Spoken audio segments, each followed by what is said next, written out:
El barquero. Junto a este río deseo quedarme, pensó Siddhartha.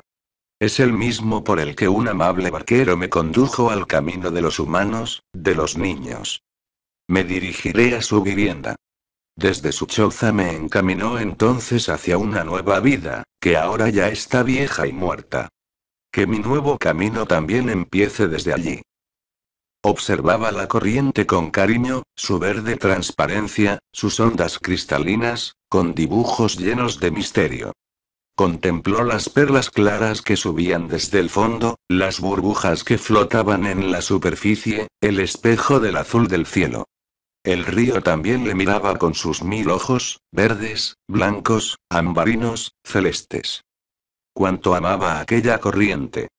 Cuántas cosas le agradecía.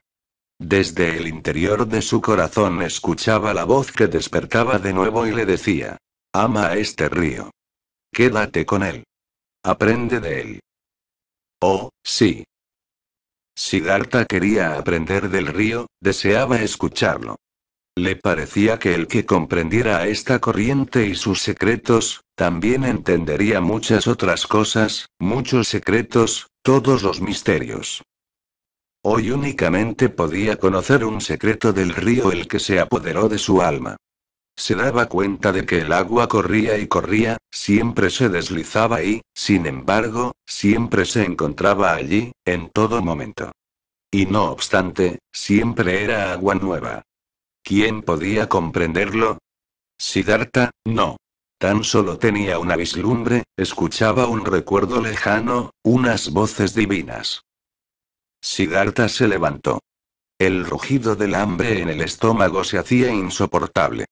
Mientras sufría, continuó su camino a lo largo de la ribera, contra la corriente, escuchando el rumor y los alaridos de su estómago. Cuando llegó a la lancha de cruce, la halló dispuesta para la salida. A su lado estaba el mismo barquero que había conducido al joven Samana. Siddhartha le reconoció al momento. También el barquero había envejecido mucho. ¿Quieres pasarme?, preguntó. El barquero se sorprendió al ver a un hombre tan distinguido viajar solo y a pie. Le acogió en su barca y abandonó la orilla. Has elegido una vida muy bella, declaró el viajero. Debe de ser muy hermoso vivir junto a estas aguas y deslizarse por su superficie. El remero se balanceó sonriente y repuso: es hermoso, señor, como tú dices, pero ¿acaso no es bella la vida toda y todos los trabajos? Quizá. Pero yo envidio el tuyo. Oh. Pronto te cansarías. Esto no es para gentes elegantes. Siddhartha sonrió. Ya me miraste una vez por mis ropajes y además, con desconfianza. ¿No te gustaría aceptarlos, barquero, puesto que a mí me molestan? Debes saber que no tengo con qué pagarte. El señor bromea, dijo el barquero, festivo. No bromeo, amigo. Mira, ya una vez crucé en tu barca por el río, gracias a tu bondad. Hazlo también hoy y acepta mis vestidos como pago. ¿Y el señor piensa seguir su viaje sin vestidos? Lo que me gustaría es no proseguir el viaje. Lo que más me apetecería, barquero, es que me dieras un delantal, y así podría quedarme como ayudante tuyo, o mejor, como tu aprendiz, pues primero debo aprender a llevar la barca. Durante largo tiempo el barquero observó al forastero, como si buscara algo. Ahora te reconozco, manifestó por fin.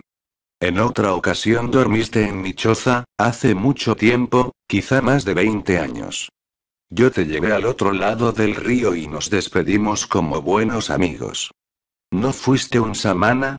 De tu nombre no me acuerdo. Me llamo Siddhartha, y era un samana cuando me viste por última vez.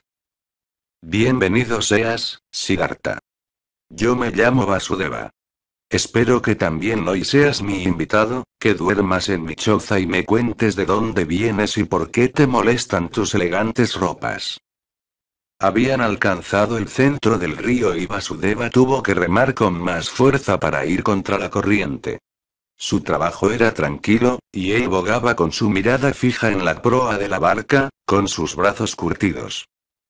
Siddhartha se hallaba sentado y le observaba. Recordó entonces que ya en aquel su último día de Samana, habíase despertado en su corazón el amor hacia aquel hombre.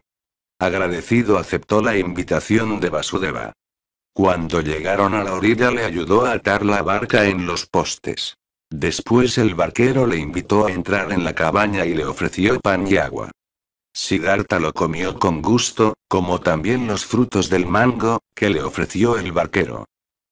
Ya cerca del atardecer se sentaron los dos en un tronco de la orilla y Siddhartha contó al barquero su origen y su vida, tal y como la había visto hoy en aquella hora de desesperación. El relato duró hasta altas horas de la noche. Vasudeva escuchó con suma atención. Lo comprendió todo, el origen, la niñez, todo el aprendizaje, la búsqueda, la alegría y la miseria.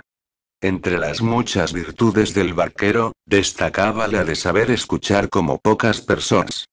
Sin decir palabras, Siddhartha notó que Vasudeva asimilaba todas sus explicaciones, sosegado, abierto, esperando sin perder una sola palabra, sin impaciencias, sin críticas ni elogios, únicamente escuchaba. Siddhartha sintió la felicidad de confesarse a tal oyente, de hundir en su corazón su propia vida, la propia búsqueda, el propio sufrimiento. Al finalizar el relato, sin embargo, cuando habló del árbol junto al río y de su profundo desfallecimiento, del sagrado Om y de cómo después del sueño se había sentido mucho mejor, el barquero escuchó con doble atención, totalmente entregado, con los ojos cerrados. No obstante, Siddhartha enmudeció, transcurrió un largo silencio hasta que Vasudeva empezó a decir: «Es lo que yo me imaginaba. El río te ha hablado. También es amigo tuyo, también él te habla. Esa es una buena señal, muy buena. Quédate conmigo, Siddhartha, amigo. Tenía una esposa, su cama está junto a la mía. Pero ha muerto ya hace mucho tiempo, y vivo solo. Convive conmigo, hay sitio y comida para ambos». «Te lo agradezco», declaró Siddhartha. «Te lo agradezco y acepto. Y también te doy las gracias por haberme escuchado también. Hay pocas personas que sepan escuchar, y no encontré a nadie que lo hiciera como tú. También quiero aprender esto de ti». «Lo aprenderás», contestó Vasudeva, «pero no de mí. Yo lo aprendí del río, a ti también te lo enseñará. El río lo sabe todo y todo se puede aprender de él. Mira, ya te has enterado por el agua de que es necesario dirigirse hacia abajo, descender, buscar la profundidad. El rico y distinguido Siddhartha se convierte en remero. El sabio Brahman Siddhartha se convierte en barquero. También eso te lo ha enseñado el río. Progresarás asimismo con el resto». Después de una larga pausa, preguntó Siddhartha: «¿Qué resto, Vasudeva?» «Se ha hecho tarde», contestó. «Vayamos a dormir. No te puedo decir yo el resto, amigo. Ya lo sabrás, quizá ya los has estudiado. Mira, yo no soy un sabio, y no sé hablar y tampoco pensar. Solo sé escuchar y ser piadoso, no he aprendido otra cosa. Si lo supiera decir y enseñar, quizá fuera un sabio. Así, sin embargo, solo soy un barquero y mi deber es cruzar a la gente por este río. He cruzado a muchos, a miles, y para todos ellos mi río solo ha sido un obstáculo en sus itinerarios. Viajaban por dinero y negocios, iban a bodas y romerías. El río se interponía en su camino y el barquero estaba allí para pasarlos rápidamente sobre ese obstáculo. Pero para algunos entre miles, para muy pocos, el río dejaba de ser un obstáculo. Ellos han oído su voz, la han escuchado, y el río se ha convertido para ellos en algo sagrado, igual que para mí. Y ahora vámonos a descansar, Siddhartha. Siddhartha se quedó con el barquero y aprendió a manejar la barca. Y si no tenía trabajo con la barca, ayudaba a Vasudeva en el campo de arroz, recogía la madera, cosechaba los frutos del bananero. Aprendió a construir un remo, y a reparar la embarcación, y a trenzar cestos. Estaba alegre por todo lo que aprendía y los días y los meses pasaban con rapidez. Pero, más de lo que podía enseñarle Vasudeva, le instruía el río. De él aprendía continuamente. Sobre todo le enseñó a escuchar, a atender con el corazón tranquilo, con el alma serena y abierta, sin pasión, sin deseo, sin juicio ni opinión. Le gustaba vivir al lado de Vasudeva, y a veces cambiaba unas palabras, pocas, pero bien pensadas. Vasudeva no era amigo de palabras, pocas veces lograba hacerle hablar. ¿También has aprendido tú? Le preguntó una vez, ¿has aprendido del río el secreto de que no existe el tiempo? El rostro de Vasudeva se iluminó con una radiante sonrisa. Sí, Siddhartha contestó, ¿quieres decir esto que el río está en todas partes a la vez? En su fuente y en la desembocadura, en la cascada, en la balsa, en la catarata, en el mar, en la montaña, en todas partes a la vez. ¿Y que para él solo existe el presente y desconoce la sombra del futuro? Eso es, repuso Siddhartha. Y cuando lo conocí, descubrí mi vida, que también era un niño, y el niño Siddhartha, el hombre Siddhartha, el viejo Siddhartha solo estaban separados por sombras, por nada real. Y tampoco los nacimientos anteriores de Siddhartha eran pasado, ni su muerte y su renacimiento al Brahma han sido futuro. Nada fue, ni será. Todo es, todo tiene esencia y presente. Siddhartha hablaba encantado, la inspiración le había producido una profunda felicidad.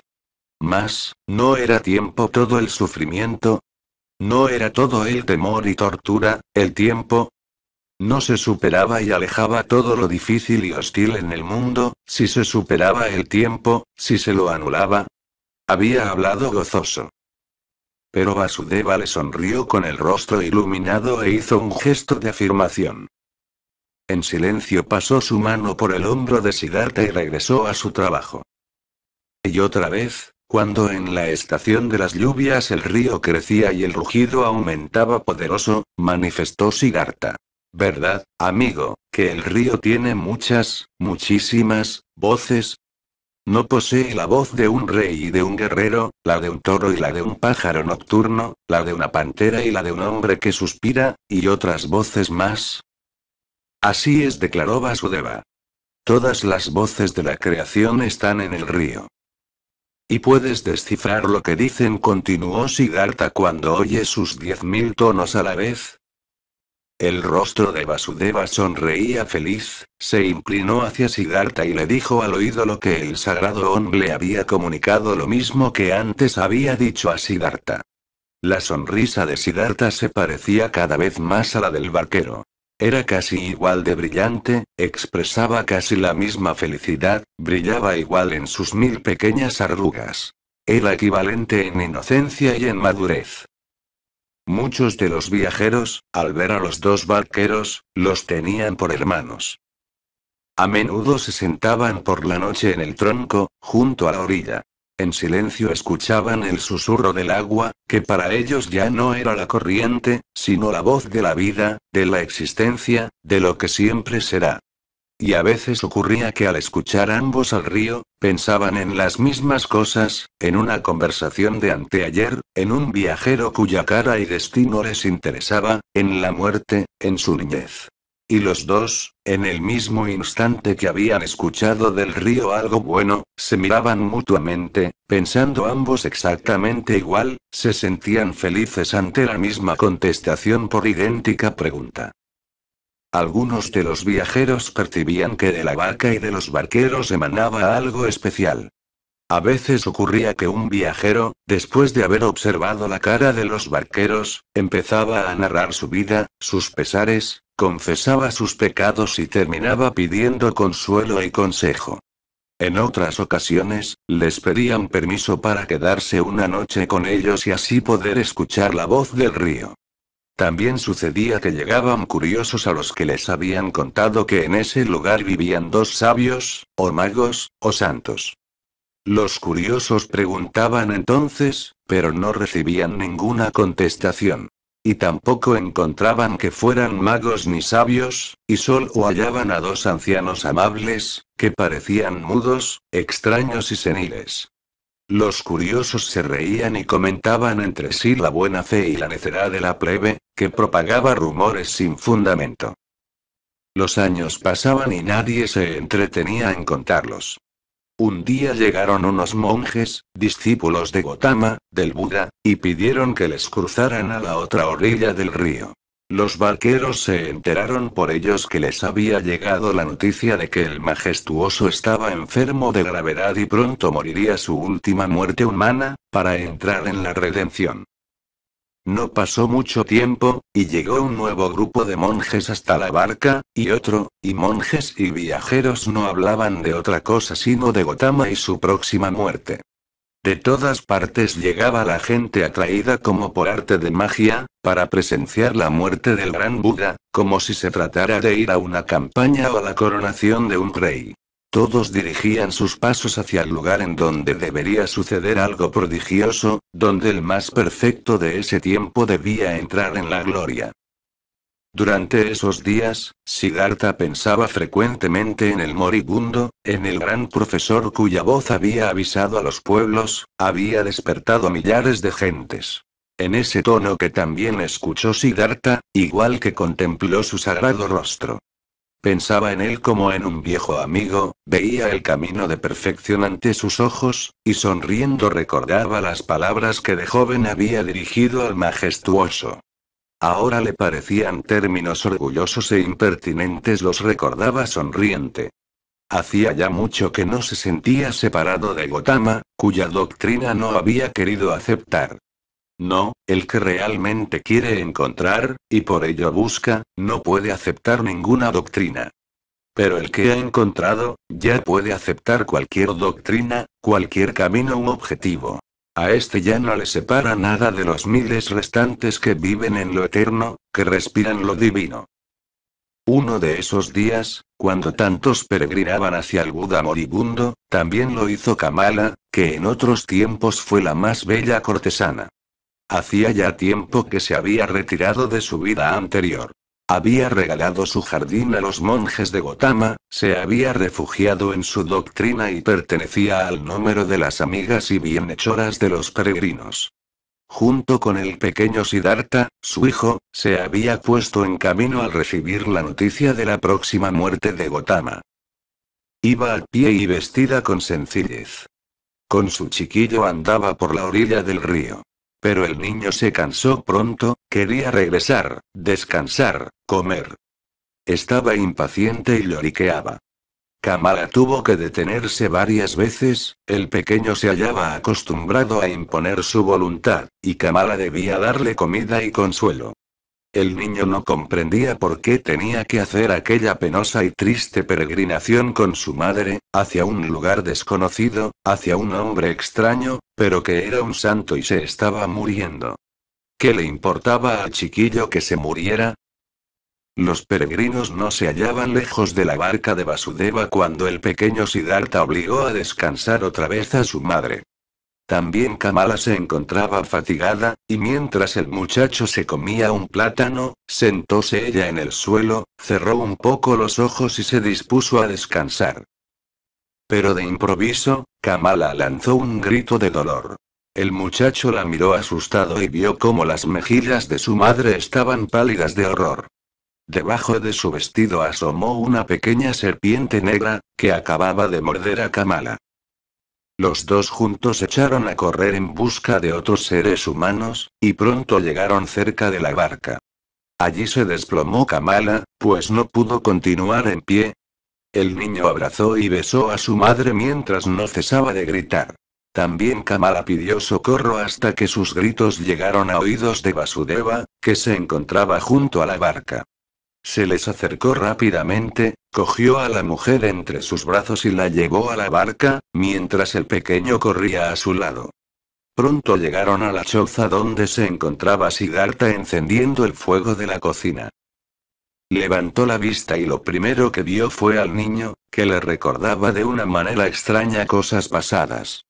Seguidamente contempló a Kamala, a la que reconoció inmediatamente, a pesar de encontrarse desmayada en brazos del barquero. Ahora comprendió también que el rostro del pequeño le llamó la atención porque era su propio hijo, y el corazón le saltó dentro del pecho.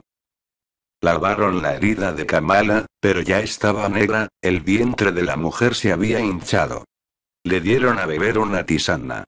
Poco a poco Kamala volvió en sí. Yacía en el lecho de Siddhartha, en la choza. Inclinado a su lado se encontraba Siddhartha, el que en otros tiempos la había amado tanto. Le parecía un sueño. Sonriente miró el rostro de su amigo. Únicamente percatóse de su situación poco después. Recordó la mordedura. Y llamó temerosa al pequeño. No te preocupes, está aquí, declaró Siddhartha. Kamala le miró a los ojos. Empezó a hablar con lengua pesada, debido a la paralización del veneno. Te has vuelto viejo, querido, dijo. Tus cabellos ya son grises. Pero aún pareces el joven samana que se acercó a mi jardín sin vestido y con los pies polvorientos. Te asemejas más a él ahora que cuando nos abandonaste a Kamaswami y a mí. Sobre todo en los ojos, Siddhartha. Sí, yo también me he vuelto vieja. ¿Me has reconocido? Siddhartha sonrió. Al momento, Kamala querida. Kamala señaló a su hijo y continuó. ¿Y a él? Es tu hijo. Siddhartha desvió la mirada y cerró los ojos. El pequeño echóse a llorar. Siddhartha lo sentó en sus rodillas y le dejó que llorase. Acarició sus cabellos y al contemplar el rostro infantil, se acordó de una oración de los brahmanes que había aprendido siendo niño. Empezó a pronunciarla lentamente, como un cántico. El pasado y la niñez le dictaban los versos. Y con ese canto monótono el niño se tranquilizó. De vez en cuando todavía lloriqueaba, pero por fin se durmió. Siddhartha lo depositó en la cama de Vasudeva. El barquero se hallaba en la cocina y preparaba un poco de arroz. Siddhartha le miró y Vasudeva contestó con una leve sonrisa. Morirá, balbuceó Siddhartha, en voz baja. Vasudeva afirmó con la cabeza. Su amable rostro se hallaba iluminado por el fuego de la cocina. Kamala volvió en sí otra vez. El dolor le contraía el semblante, los ojos de Siddhartha notaban el sufrimiento en su boca y en sus pálidas mejillas. Lo leía en silencio, con atención, esperando, entregado al sufrimiento. Kamala se percató y buscó su mirada. Luego manifestó. Ahora me doy cuenta de que tus ojos también han cambiado. ¿En qué conozco que tú eres Siddhartha? Lo eres y no lo eres. Siddhartha no habló. En silencio fijó sus ojos en los de Kamala. ¿Lo has conseguido? Preguntó Kamala, ¿has encontrado la paz? Siddhartha sonrió y colocó su mano sobre la de Kamala. Ya me doy cuenta, continuó Kamala. Ya lo veo. Yo también encontraré la paz. La has hallado, repuso Siddhartha, en un susurro. Kamala continuaba con la mirada fija en los ojos de Siddhartha. Pensó que había querido peregrinar hacia Gotama para ver el rostro de una persona perfecta, para respirar la paz, y en vez de Gotama se había encontrado con Siddhartha. Pero todo había salido bien, como si hubiera visto al perfecto e iluminado. Quiso decírselo a Siddhartha, pero la lengua ya no le obedecía. Continuó Siddhartha mirándola en silencio, y notó cómo la vida se apagaba en sus ojos. Cuando el último dolor estremeció sus ojos y los veló al contraerse sus miembros por última vez, Siddhartha le cerró los párpados con los dedos. Durante mucho tiempo permaneció sentado mirando la cara de Kamala. Contempló su boca, cansada y vieja, con sus labios delgados, y se acordó de que en la primavera de su vida la había comparado con un higo recién abierto. Durante mucho tiempo leyó en el rostro pálido las arrugas del cansancio, se llenó de esa imagen y vio entonces su propia cara, igual de blanca y de marchita. A la vez pudo observar los dos rostros jóvenes, de labios rojos, de ojos ardientes. Y la sensación de presente y simultaneidad le llenó totalmente, con un sentimiento de eternidad. En ese momento sentía más profundamente que nunca el carácter indestructible de toda la vida, de la eternidad de cada instante. Cuando se levantó, Vasudeva había preparado un poco de arroz. Pero Siddhartha no comió. Prepararon un lecho en el establo, donde se hallaba la cabra, y Vasudeva se marchó a dormir. Siddhartha, en cambio, salió y pasó toda la noche delante de la cabaña, escuchando al río que bañaba el pasado, rodeado a la vez de todos los tiempos de su vida. De vez en cuando, se acercaba a la puerta de la cabaña para saber si dormía el niño. Muy pronto, de madrugada, aún antes de salir el sol, salió Vasudeva de la cuadra y se acercó a su amigo. ¿No has dormido?, le dijo. No, Vasudeva. He permanecido aquí y he escuchado la voz del río. Me ha dicho muchas cosas, me ha llenado profundamente con la idea de la unidad. Has sufrido, Siddhartha, pero veo que la tristeza no ha entrado en tu corazón. No, amigo. ¿Cómo podría estar triste?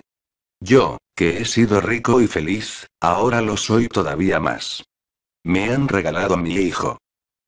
Bienvenido sea tu hijo. Pero ahora, Siddhartha, empecemos a trabajar, pues hay mucho por hacer. Kamala ha muerto en el lecho en que murió mi esposa.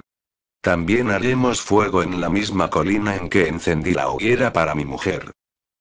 Y mientras el niño seguía dormido, levantaron la pira.